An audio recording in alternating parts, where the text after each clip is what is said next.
కార్తీక పురాణం. కార్తీక పురాణం 17వ అధ్యాయం. అంగీరసుడు ధనలోభునకు చేసిన తత్వోపదేశము.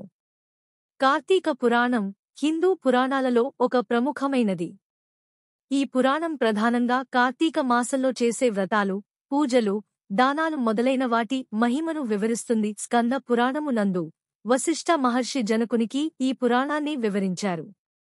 కార్తీక మాసంలో శివుడు మరియు విష్ణువులను ఆరాధించడం, దీపాలు వెలిగించడం, వ్రతం చేయడం వంటి కర్మలను చేయడం వల్ల మోక్షం లభిస్తుందని ఈ పురాణం చెబుతుంది.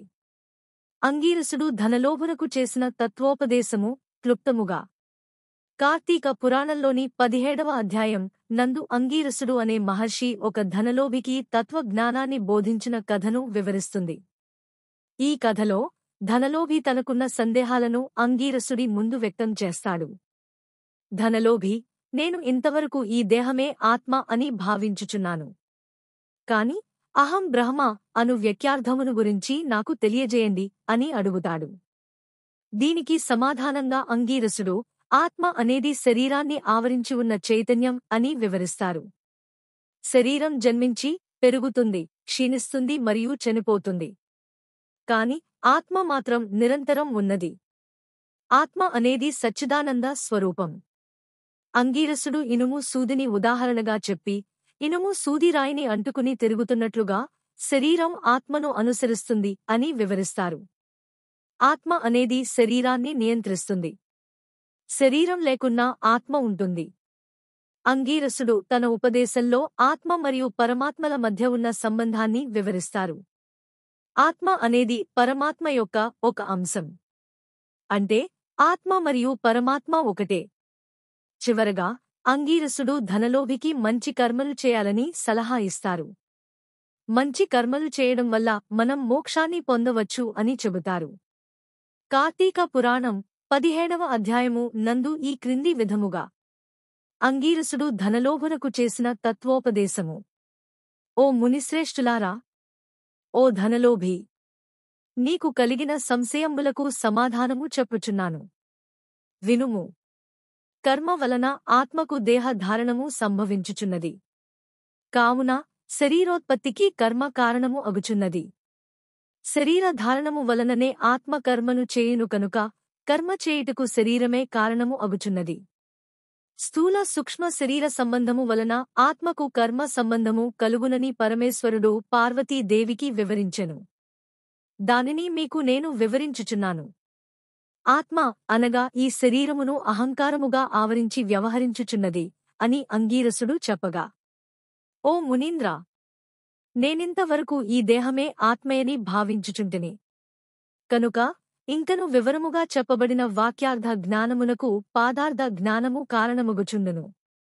కాన అహం బ్రహ్మ యను వ్యాఖ్యార్థమును గురించి నాకు తెలియజేయండి అని ధనలోభుడు కోరెను. అప్పుడు ధనలోభునితో అంగీరసుడు ఇట్లనియే, ఈ దేహము అంతా కరణవృత్తికి సాక్షియే. నేను, నాది అని చెప్పబడు జీవత్మాయే అహం అను శబ్దము. సర్వాంతర్యామియే సచ్చిదానంద రూపమైన పరమాత్మ నా అను శబ్దము. ఆత్మకు శృటాదుల వలె శరీరమునకు లేదు. ఆ ఆత్మ సచ్చిదానంద స్వరూపము బుద్ధి సాక్షి జ్ఞానరూపి శరీరేంద్రియములు మొదలగువాని వ్యాపారమునందు ప్రవర్తింపచేసి వానికంటే వేరుగా ఉన్నదే, ఎల్లప్పుడూ నొకేరీతిని ప్రకాశించుచునుండునదే ఆత్మ ఎనబడను.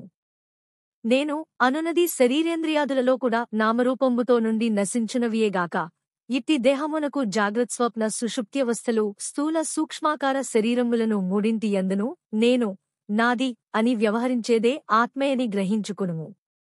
ఇనుము సూదంటు రాయిని అంటిపెట్టుకుని తిరుగునటుల శరీర ఇంద్రియాలు దేనిని ఆశ్రయించి తిరుగుచుండునో అదే ఆత్మ.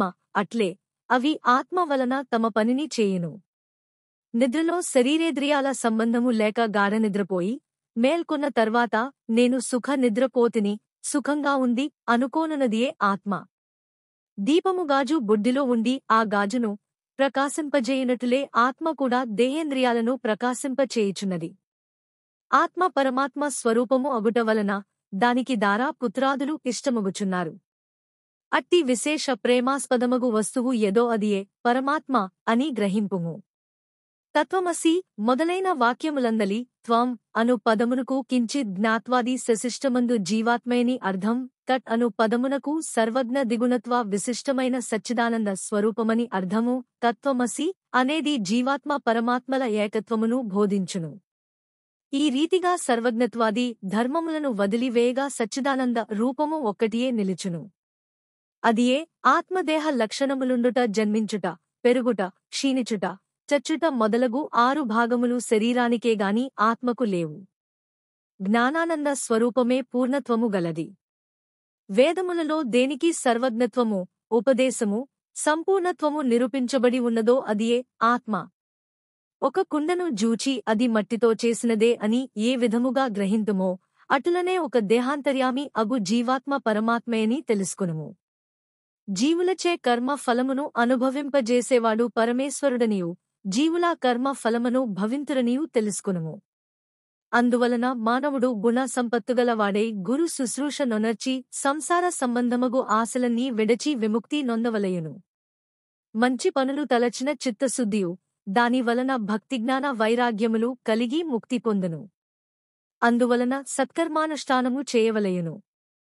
మంచి పనులు చేసినగాని ముక్తి లభించదు అని అంగీరసుడు చెప్పగా ధనలోభుడు నమస్కరించి ఇట్లనెను.